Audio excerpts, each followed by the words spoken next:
ನಮಸ್ಕಾರ ಸ್ನೇಹಿತರೆ, ಪುಸ್ತಕಗಳ ಲೋಕದಲ್ಲಿ ಚಾನಲ್ಗೆ ತಮ್ಮೆಲ್ಲರಿಗೂ ಆತ್ಮೀಯವಾದ ಸ್ವಾಗತ.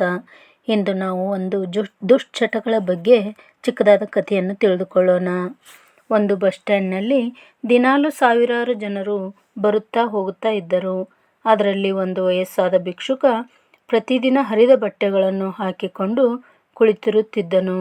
ಬೆಳೆದ ಕೂದಲು, ಚೈತನ್ಯವಿಲ್ಲದ ಮುಖ, ವಯಸ್ಸಾದ ದೇಹ. ಅವನ ಹೆಸರು ಯಾರಿಗೂ ಗೊತ್ತಿಲ್ಲ. ಎಲ್ಲರೂ ಅವನನ್ನು ತಾತ ಎಂದು ಕರೆಯುತ್ತಿದ್ದರು. ಅವನ ಕೆಲಸ ಪ್ರತಿದಿನ ಬೆಳಗ್ಗೆ 6 ಗಂಟೆಗೆ ಎದ್ದು ಬಸ್ ಸ್ಟ್ಯಾಂಡ್ನಲ್ಲಿ ಕುಳಿತುಕೊಂಡು ಹೋಗುವ ಮತ್ತು ಬರುವ ಎಲ್ಲ ಪ್ರಯಾಣಿಕರಲ್ಲಿ ಭಿಕ್ಷೆ ಕೇಳುವುದು. ಬರುವ ದುಡ್ಡಿನಲ್ಲಿ ದಿನ ಕಳೆದು ರಾತ್ರಿ ಅದೇ ಬಸ್ ಸ್ಟ್ಯಾಂಡ್ನ ಒಂದು ಮೂಲೆಯಲ್ಲಿ ಮಲಗುತ್ತಿದ್ದನು. ಈ ರೂಢಿ ಅವನ ಜೀವನವಾಗಿತ್ತು. ಅವನಿಗೆ ಯಾವತ್ತೂ ಗೊತ್ತಾಗಲಿಲ್ಲ ಅವನು ಏನು ಮಾಡುತ್ತಿದ್ದಾನೆಂದು. ಭಿಕ್ಷೆ ಎನ್ನುವುದು ಆತನ ಕೆಲಸವಾಗಿತ್ತು. ಒಂದು ಸಮಯ ಅವನು ಚಿಕ್ಕ ಪೆಟ್ಟಿಯ ಅಂಗಡಿ ನಡೆಸುತ್ತಿದ್ದನು. ಆದರೆ ಸರಾಯಿ ಮತ್ತು ಜೂಜಾಟಗಳು ಎಂಬ ಹವ್ಯಾಸಗಳು ಆತನನ್ನು ಭಿಕ್ಷುಕನನ್ನಾಗಿ ಮಾಡಿದವು. ನಿಧಾನವಾಗಿ ಆತನ ಪರಿಶ್ರಮದ ರೂಢಿ ಕಡಿಮೆಯಾಗಿ ಕೈ ಒಡ್ಡುವ ರೂಢಿಸಿಕೊಂಡನು. ಒಂದು ದಿನ ಬಸ್ ಸ್ಟ್ಯಾಂಡ್ನಲ್ಲಿ ಒಬ್ಬ ಯುವಕ ಬಂದನು. ಅವನು ಒಳ್ಳೆಯ ಬಟ್ಟೆ ಧರಿಸಿದ್ದನು, ನೋಡಲು ಸುಂದರವಾಗಿದ್ದನು. ಅವನ ಮುಖದಲ್ಲಿ ಆತ್ಮವಿಶ್ವಾಸ ಎದ್ದು ಕಾಣುತ್ತಿತ್ತು. ಆ ಯುವಕ ಸಾಮಾಜಿಕ ಕೆಲಸದಲ್ಲಿ ತೊಡಗಿಕೊಂಡಿದ್ದನು. ಅವನು ಸರ್ವೆ ಮಾಡಲು ಬಂದಿದ್ದನು. ಆಗ ಅವನ ದೃಷ್ಟಿ ಆ ತಾತನ ಕಡೆಗೆ ಹರಿಯಿತು. ಆ ಹುಡುಗ ವೃದ್ಧ ಭಿಕ್ಷುಕನಿಗೆ ಕೇಳಿದ, ತಾತ, ನಾನು ನಿಮ್ಮ ಹತ್ತಿರ ಮಾತನಾಡಬಹುದಾ ಎಂದನು. ಆಗ ತಾತ, ಕೇಳು ಮಗ, ನಿನಗೆ ಏನು ಮಾತನಾಡಬೇಕು ಎಂದನು. ಆಗ ಯುವಕ, ತಾತ, ನೀನು ಮೊದಲು ಏನು ಕೆಲಸ ಮಾಡುತ್ತಿದ್ದೆ, ಏಕೆ ಹೀಗಾದೆ ಎಂದು ಕೇಳಿದನು. ಆಗ ತಾತ, ನಾನು ಒಂದು ಚಿಕ್ಕ ಪೆಟ್ಟಿಯ ಅಂಗಡಿಯಲ್ಲಿ ಕೆಲಸ ಮಾಡುತ್ತಿದ್ದೆ.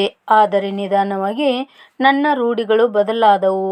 ಈಗ ಇದೇ ನನ್ನ ಜೀವನ ಎಂದನು. ಯುವಕ ಸ್ವಲ್ಪ ಸಮಯದ ನಂತರ ತಾತನಲ್ಲಿ ಕೇಳುತ್ತಾನೆ, ತಾತ, ನೀನು ಯಾವತ್ತಾದರೂ ನಿನ್ನ ರೂಢಿಗಳನ್ನು ಬದಲಾಯಿಸಲು ಪ್ರಯತ್ನಿಸಿದ್ದೀಯಾ ಎಂದನು. ತಾತ ನಗುತ್ತಾ, ಈ ವಯಸ್ಸಲ್ಲಿ ಏನು ಬದಲಾಗುತ್ತದೆ ಎಂದನು. ತಾತ, ರೂಢಿಗಳು ವಯಸ್ಸನ್ನು ನೋಡುವುದಿಲ್ಲ, ಇಚ್ಛೆ ಇದ್ದರೆ ಸಾಕು ಎಂದನು. ಆ ಯುವಕನ ಮಾತು ತಾತನ ನಿದ್ರೆ ಕೆಡಿಸಿತ್ತು. ಆ ಮಾತು ಅವನಲ್ಲಿ ಗೊಂದಲ ಸೃಷ್ಟಿಸಿತ್ತು. ಆಗ ತಾತನಿಗೆ ತನ್ನ ಹಳೆಯ ನೆನಪುಗಳು ಕಣ್ಣ ಮುಂದೆ ಬರತೊಡಗಿದವು. ಪತ್ನಿ ಮತ್ತು ಮಕ್ಕಳ ಅರಿವಾಯಿತು. ಮತ್ತೆ ಬೆಳಗಾಯಿತು.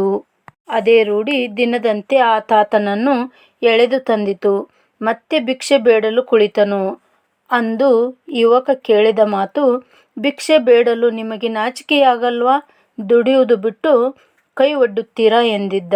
ತಾತನಿಗೆ ತುಂಬ ಸಿಟ್ಟು ಬಂತು.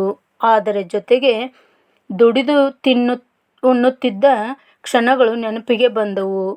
ರೂಢಿ ವಯಸ್ಸು ನೋಡುವುದಿಲ್ಲ, ಇಚ್ಛೆ ನೋಡುತ್ತದೆ ಎಂದು ತಾತ ಮನಸ್ಸಿನಲ್ಲಿ ನಿರ್ಧರಿಸಿದ. ನಾನು ಬದಲಾಗಬೇಕು ಎಂದು. ಮರುದಿನ ಕೆಲಸ ಹುಡುಕಲು ಪ್ರಾರಂಭಿಸಿದ. ನಂತರ ಒಂದು ಚಿಕ್ಕ ಪೆಟ್ಟಿಯ ಅಂಗಡಿ ಮಾಲೀಕನನ್ನು ಭೇಟಿಯಾದ. ನನಗೆ ನಿಮ್ಮ ಅಂಗಡಿಯಲ್ಲಿ ಕೆಲಸ ಸಿಗಬಹುದೇ ಎಂದು ಕೇಳಿದ. ತಾತನ ಮುಖದಲ್ಲಿ ಪ್ರಾಮಾಣಿಕತೆ ಕಾಣುತ್ತಿತ್ತು. ಮಾಲೀಕ, ಆಯಿತು, ನಾಳೆಯಿಂದ ಬಾ, ಆದರೆ ರೂಢಿಗಳನ್ನು ಬದಲಾಯಿಸಿಕೊಳ್ಳಬೇಕು ಮತ್ತು ಪರಿಶ್ರಮ ಪಡಬೇಕು ಎಂದನು. ತಾತನು ಮರುದಿನದಿಂದ ಅಂಗಡಿ ಕೆಲಸ ಪ್ರಾರಂಭಿಸಿದನು. ಕೈಗಳು ನಡುಗುತ್ತಿದ್ದವು, ಕಣ್ಣುಗಳು ಮಂಜಾಗಿದ್ದವು. ಧೈರ್ಯ ದಿನದಿಂದ ದಿನಕ್ಕೆ ಹೆಚ್ಚಾಗುತ್ತಿತ್ತು. ರೂಢಿಗಳು ಒಂದು ದಿನದಲ್ಲಿ ಬದಲಾಗುವುದಿಲ್ಲ. ತಾತನಿಗೆ ಕೆಲಸದಲ್ಲಿ ದಣಿವೆನಿಸಿದರೆ ಆತನ ಒಳಗಡೆಯ ರೂಢಿ ಆತನನ್ನು ಭಿಕ್ಷುಕನನ್ನಾಗಿ ಮಾಡಲು ಪ್ರಯತ್ನಿಸುತ್ತಿತ್ತು. ಮನಸ್ಸು ಹೇಳುತ್ತಿತ್ತು, ಇಷ್ಟು ಪರಿಶ್ರಮ ಪಡುವುದು ಅವಶ್ಯಕತೆ ಇದೆಯೇ ಎಂದು. ಆದರೆ ಮತ್ತೆ ಆ ಯುವಕನ ಧ್ವನಿ ಕಿವಿಯಲ್ಲಿ ಕೇಳುತ್ತಿತ್ತು. ಪ್ರತಿದಿನ ತಾತ ತನ್ನೊಳಗೆ ತಾನು ಯುದ್ಧ ಮಾಡುತ್ತಾ, ತನ್ನನ್ನು ತಾನು ರಕ್ಷಿಸುತ್ತಾ, ಅವನು ಈಗ ಬಸ್ ಸ್ಟ್ಯಾಂಡ್ನ ಮೂಲೆಯನ್ನು ಮಲಗುತ್ತಿರಲಿಲ್ಲ. ಒಂದು ಕೋಣೆ ಬಾಡಿಗೆಗೆ ತೆಗೆದುಕೊಂಡನು. ನಿಧಾನವಾಗಿ ತಾತನ ಅಂಗಡಿ ಎಲ್ಲರೂ ಗುರುತಿಸತೊಡಗಿದರು. ಸಮಾಜದ ಎಲ್ಲ ಜನರು ತಾತನ ಜೊತೆ ಬೆರೆಯತೊಡಗಿದರು. ಒಂದು ದಿನ ಮತ್ತೆ ಅದೇ ಯುವಕ ಬಸ್ ಸ್ಟ್ಯಾಂಡ್ಗೆ ಬಂದ. ಅವನು ನೋಡಿದ ಅದೇ ತಾತ ಚಿಕ್ಕ ಅಂಗಡಿ ನಡೆಸುತ್ತಿದ್ದ. ಯುವಕನಿಗೆ ನಂಬಲಾರದ ಆಶ್ಚರ್ಯವಾಯಿತು. ಯುವಕ ತಾತನನ್ನು ಕಂಡು, ತಾತ, ನೀವು ಬದಲಾದಿರಿ ಎಂದು ಮುಗುಳ್ನಗೆ ನಕ್ಕ. ತಾತ ಹೇಳಿದ, ಇಲ್ಲ ಮಗ, ನಾನು ಬದಲಾಗಿಲ್ಲ, ನನ್ನ ರೂಢಿಗಳು ಬದಲಾಗಿವೆ. ಯುವಕ ತಾತನ ಕಥೆಯನ್ನು ತನ್ನ ಸಂಘದಲ್ಲಿ ತಿಳಿಸಿದನು. ತಾತನಿಗೆ ಫಂಡ್ನ ವ್ಯವಸ್ಥೆಯಾಯಿತು. ಆಗ ತಾತ ತನ್ನ ಅಂಗಡಿಯ ಹೆಸರನ್ನು ಹವ್ಯಾಸಗಳನ್ನು ಬದಲಿಸಿ ಎಂದು ಬರೆದುಕೊಂಡನು. ಈಗ ತಾತ ಭಿಕ್ಷುಕನಾಗಿರಲಿಲ್ಲ, ತಾತ ಬೇರೆಯವರಿಗೆ ಪ್ರೇರಣೆಯಾಗಿದ್ದನು. ತಾತ ಉಳಿದ ಎಲ್ಲ ಬಸ್ ಸ್ಟ್ಯಾಂಡ್ನ ಭಿಕ್ಷುಕರಿಗೆ ಹೇಳಿದ, ನಾನು ಏನು ಮಾಡುತ್ತಿದ್ದೇನೆ ಅದನ್ನು ನೀವು ಕೂಡ ಮಾಡಬಹುದು. ಹವ್ಯಾಸಗಳು ಆಗುವುದಿಲ್ಲ ಎಂದು ಮಾತ್ರ ಹೇಳಬೇಡಿ ಎಂದು ಎಲ್ಲರನ್ನೂ ಒಟ್ಟುಗೂಡಿಸಿ ಅವರನ್ನು ಪ್ರೇರೇಪಿಸಿದನು. ಉಳಿದ 5 ಜನ ಭಿಕ್ಷುಕರುಗಳು ತಾತನೊಂದಿಗೆ ಒಟ್ಟುಗೂಡಿ, ಒಬ್ಬ ಚಹಾ ಅಂಗಡಿ, ಇನ್ನೊಬ್ಬ ಪಾಲಿಶ್ ಕೆಲಸ, ಇನ್ನೊಬ್ಬ ನೀರು ಮಾರಾಟ, ಹೀಗೆ ಎಲ್ಲರೂ ಬೇರೆ ಬೇರೆ ಕೆಲಸದಲ್ಲಿ ತೊಡಗಿಕೊಂಡರು. ತಾತ ಈಗ ಒಬ್ಬಂಟಿಯಲ್ಲ, ಅವನ ಜೊತೆ ಒಂದು ಸಂಘವೇ ನಿರ್ಮಾಣವಾಯಿತು. ಕೆಲ ದಿನಗಳ ನಂತರ ತಾತನ ಅಂಗಡಿ ಒಂದು ತರಬೇತಿಯ ಕೇಂದ್ರವಾಯಿತು. ಹವ್ಯಾಸಗಳು ನಮ್ಮನ್ನು ಕೆಡಿಸುತ್ತವೆ, ಆದರೆ ಅದೇ ಹವ್ಯಾಸಗಳು ನಮ್ಮನ್ನು ರೂಪಿಸುತ್ತವೆ.